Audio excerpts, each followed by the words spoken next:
কেমন আছেন? আমি ভালো আছি।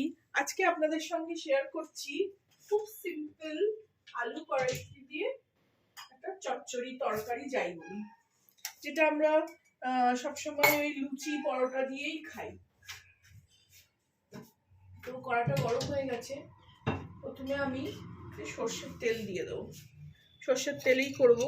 আলু চচ্চড়ি, আলুর তরকারি এরকম সর্ষের তেলেই বেশি ভালো হয়। আপনারা যারা সর্ষের তেল খান না, সাদা তেলও করতে পারেন, কোনো অসুবিধে নেই।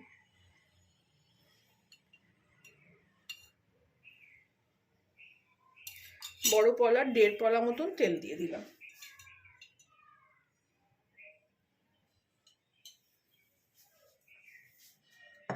এই আলু চচ্চড়ি আমি মানে খুব সিম্পল করে করি, আর ততই খেতে ভালো হয়।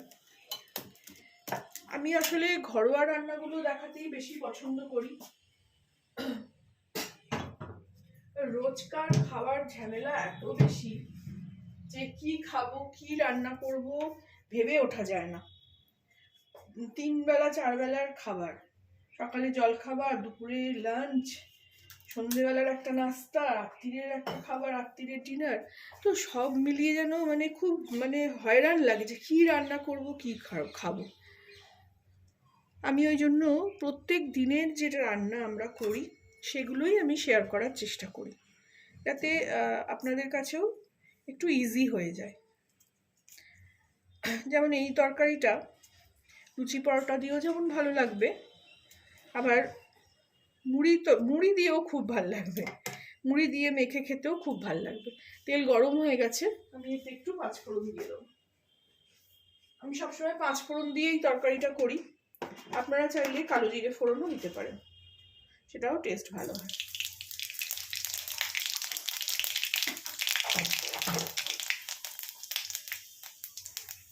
কটা কাঁচা লঙ্কা,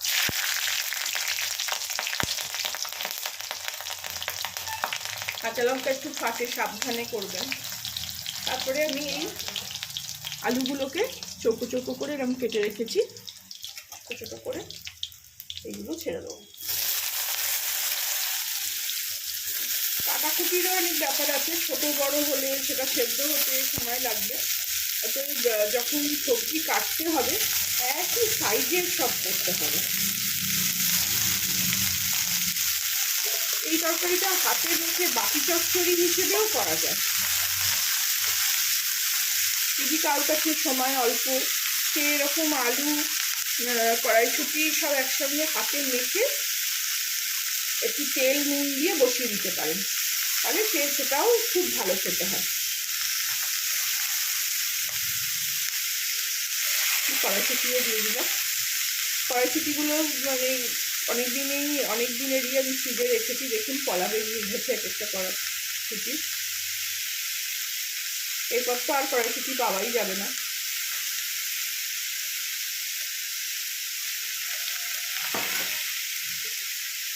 দিয়ে এটাকে ভালো করে মিলিয়ে নেব।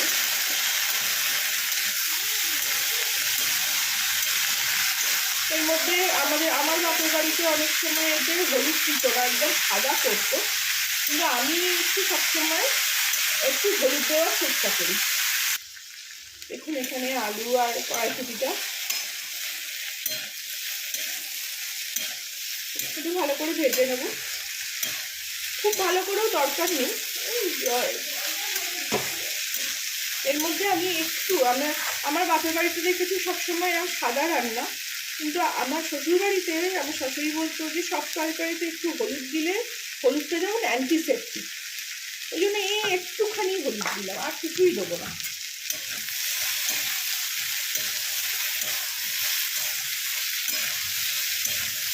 এরপর আমি এতে একটু চিনি আর হালকা স্বাদ অনুসারে নুন দেবো। চিনি দেবো খুব অল্প, শুধু টেস্টটাকে ব্যালেন্স করার জন্য।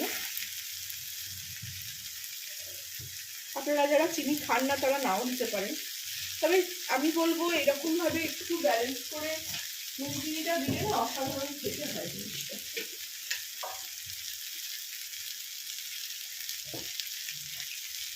এখন একটু ভাজার সময় নুন দিয়ে দিই, আবার পরে দেবো।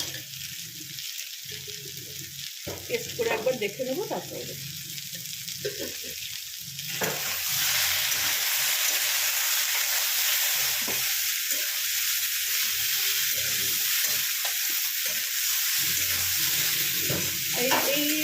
চাই একেবারে আলুটা একটু একদম নরম হয়ে গলে গেলে খুব খেতে ভালো লাগে, কড়াইশুঁটিটাও ভালো করে গলে যাবে।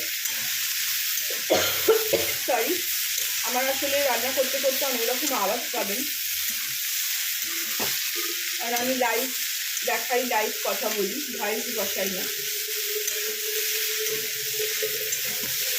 এইভাবে ভালো করে একটু নেড়ে আমি এতে জল দিয়ে দেবো।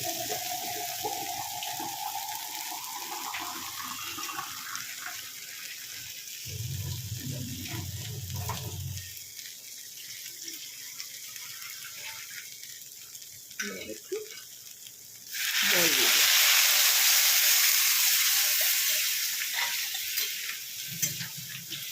আপনারা এটা প্রেশার কুকারও করতে পারেন। প্রেশার কুকারে একটা সিটি মারলেই তরকারি রেডি।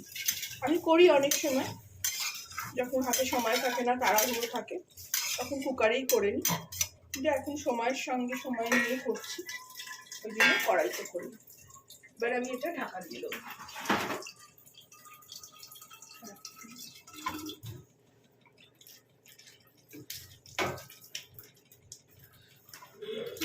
একটু বাড়িয়ে দিই, ফুটে উঠছে দেখুন, দিয়ে কমিয়ে এটাকে ঢাকা দিয়ে দেবো।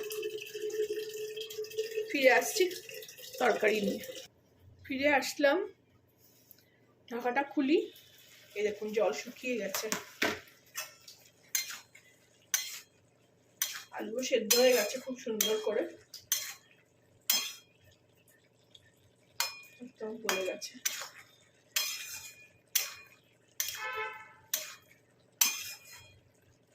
টেস্ট করলাম, নুনটা একটু কম,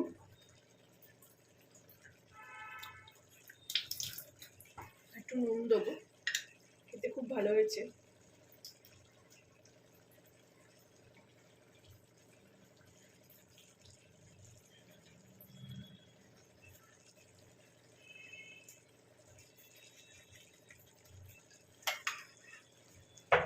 আর একটু হাফ কলা মতো সর্ষের তেল ছড়িয়ে দেবো, কাঁচা সর্ষের তেল।